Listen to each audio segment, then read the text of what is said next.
को, हुती को, हिजबुल्लाह को पूरी तरह से नेस्तनाबूद करके ही शांत होगा। इसके लिए उसे अमेरिका से फुल पॉलिटिकल, डिप्लोमेटिक और वेपन्स की सप्लाई भी मिल रही है। इजराइल ने तय कर लिया है कि हमास को 90% तक आज ख़त्म कर चुका है। 10% हमास बचा खुचा बाकी है, खान यूनिस में थोड़ा सा, रफा में थोड़ा सा, उत्तरी गाजा में थोड़ा सा, उनको जल्दी ख़त्म कर देगा। इसके बाद इजराइल ने अपना पूरा जोर, 100% ताकत जो है उत्तर में लेबनान में हिजबुल्लाह के विरुद्ध लगाना है। युद्ध में हम कहते हैं कि जब आप एक दुश्मन को चुनो, उसको पूरी तरह से खत्म करो, उसके बाद ही अगले दुश्मन की तरफ बढ़ो। तो अब हिजबुल्लाह का खात्मा अगले एक हफ्ते में लेबनान में तय है। जब हिजबुल्लाह खत्म हो जाएगा उसके बाद शायद इजराइल अब ये तय करेगा कि ईरान को क्या सजा दी जाए। ये एक पॉलिटिकल डिप्लोमेटिक सवाल है, क्योंकि अगर ईरान पर हमला करता है तो मामला इजराइल से बाहर चला जाता है। अमेरिका का जोर है, यूरोप का जोर है कि फिलहाल इजराइल ईरान पर हमला ना करे। बिल्कुल, देखिए ये लगातार देखने को भी मिल रहा है कि किस तरीके से इजराइल ने जो कसम खाई थी उसी के तहत वो आगे बढ़ता हुआ भी नजर आ रहा है। अब हम बात कर लेते, देखिए किस तरीके से अब यानी कि ईरान पर हमले की तैयारी इस वक्त जो है इजराइल करता हुआ नजर आ रहा है। यानी कि सैन्य ठिकानों पर जिस तरीके से मिसाइलों के जरिए अटैक करने की रणनीति बनाई जा रही है। और आपको बता दें कि लगातार अब, क्योंकि इजराइल ने पहले ही कह दिया था कि ईरान की तरफ से जो कदम उठाया गया है उसका बदला हम हर हाल में लेकर रहेंगे। तो ये वो जगहें हैं जहां पर इजराइल ईरान में हमले करने की तैयारी कर रहा है। और इस तैयारी से अगर जो आशंका जताई जा रही है ग्रुप कैप्टन देवनाथ की, जो आशंका जताई जा रही है कि इन जगहों पर हमले किए जा सकते हैं, तेल के कुएं हो गए, दूसरे रिफाइनरीज हो गई और दूसरी जगहों पर हमले किए जा सकते हैं, तो वर्ल्ड लेवल पर इसका क्या असर पड़ेगा? अगर ईरान के न्यूक्लियर पावर प्लांट्स पर इजराइल हमला करता है तो मामला वर्ल्ड वॉर 3 की तरफ चला जाएगा। ये समझना पड़ेगा कि उस हमले से काफ़ी ज़्यादा चांसेस हैं कि जो विकिरण निकलेगा, रेडिएशन निकलेगी या धुएं का जो गुबार निकलेगा, जिसे हम न्यूक्लियर डस्ट कहते हैं, वो हवा के रुख के साथ पाकिस्तान, अफगानिस्तान, कहीं पे भी जा सकता है। हो सकता है कि अबू धाबी, गल्फ, कतार, कुवैत की तरफ भी वो हवा का रुख होगा तो वहाँ तक न्यूक्लियर डस्ट पहुँच जाए। ऐसे में दुनिया के जो जितने देश हैं, मुल्क हैं, उनके ऊपर असर पड़ेगा। आप सोचिए, एक कच्चा तेल जो कि पर्शियन गल्फ के किसी भी देश से, चाहे वो इराक हो, कुवैत हो, अबू धाबी हो, वहाँ से वो कच्चा तेल अगर यूरोप जा रहा है, जापान जा रहा है, तो और उसमें संदेह हो कि शायद उसमें कुछ उस जहाज पर या उसके कच्चे तेल में कुछ न्यूक्लियर डस्ट या न्यूक्लियर विकिरण का इफेक्ट हुआ है, तो वो कच्चा तेल कैसे जापान में इस्तेमाल होगा, वो कच्चा तेल किस तरह से यूरोप में इस्तेमाल होगा। बहुत बड़ा एक स्ट्रेटेजिक दुविधा आ जाएगी दुनिया के सामने। इसीलिए फिलहाल यूरोप के देश कोशिश कर रहे हैं कि इजराइल ईरान के न्यूक्लियर पावर प्लांट्स पर हमला ना करे। तो क्या करेगा? वो हमला करेगा, बहुत जल्दी करेगा, 72 घंटे में करेगा। वो करेगा हमला ईरान के जो बंदरगाह हैं, चाहे चबार हो, बंदर अब्बास हो, उनके जो सिविल और मिलिट्री एयरफील्ड्स, उनके ऊपर करेगा। सबसे बड़ी बात है, ईरान का जो इंफ्रास्ट्रक्चर है उसके ऊपर हमला करेगा। जी बिल्कुल, लगातार देखिए जिस तरीके से अब परमाणु अटैक की तैयारी हो रही है और अगर ये होता है तो इसका असर जो है बहुत बड़ा देखने को मिल सकता है। अगली खबर क्या है, रुक कर लेते हैं महिमा का।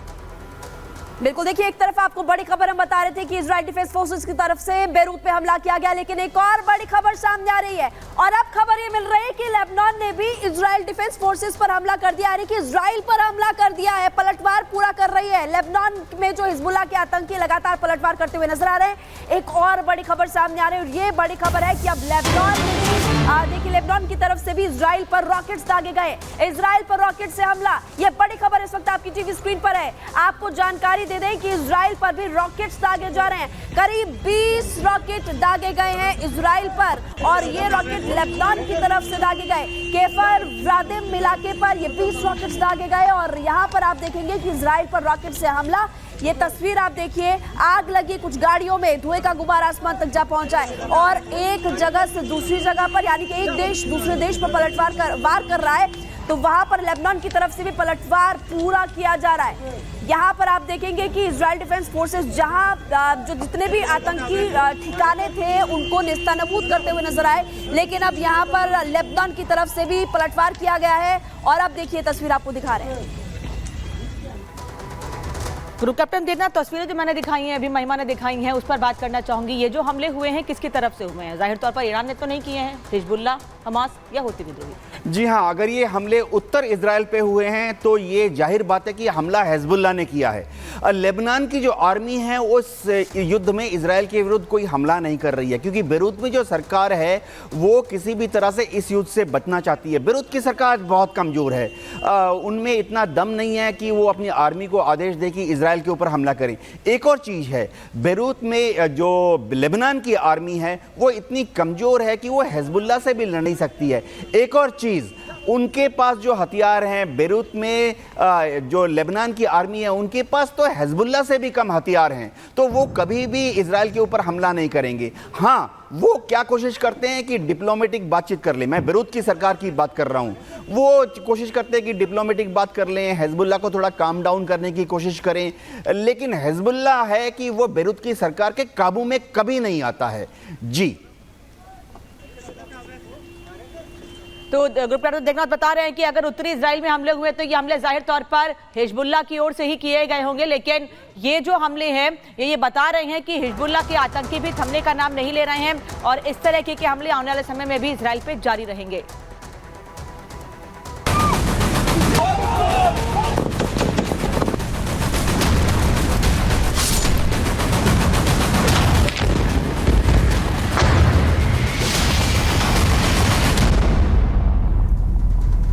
और चलिए बात करेंगे दिन 7 अक्टूबर, आतंकियों में डर, क्योंकि यहाँ पर अब खबर मिल रही है कि इजराइल डिफेंस फोर्सेस की तरफ से हमास के ठिकानों पर हमला किया गया, उत्तरी गाजा पर अटैक किया गया, ताबड़तोड़ हमले किए गए। कुछ तस्वीरें आपको दिखाएंगे रिपोर्ट के जरिए और आप देखिए कैसे अभी लगातार जो आतंकी ठिकाने उनको नेस्तनाबूद किया जा रहा है। तस्वीर आपको दिखाते पहले देखिए, गाजा से तस्वीरें सामने आई। इजरायली सेना का हवाई हमला, जमीन से लेकर आसमान तक अटैक किए जा रहे हैं और यहाँ पर आप देखेंगे कि ये हवाई हमला इजराइल डिफेंस फोर्सेस ने किया है। गाजा की तस्वीरें आपको दिखा रहे हैं और ये जो खबर मिल रही है इस वक्त उत्तरी गाजा से, आपको ये बड़ी खबर हम बता रहे हैं जहां पर हमास के आतंकियों को निशाना बनाया गया। उत्तरी गाजा में इजराइल के हमले का एक नया वीडियो सामने आया।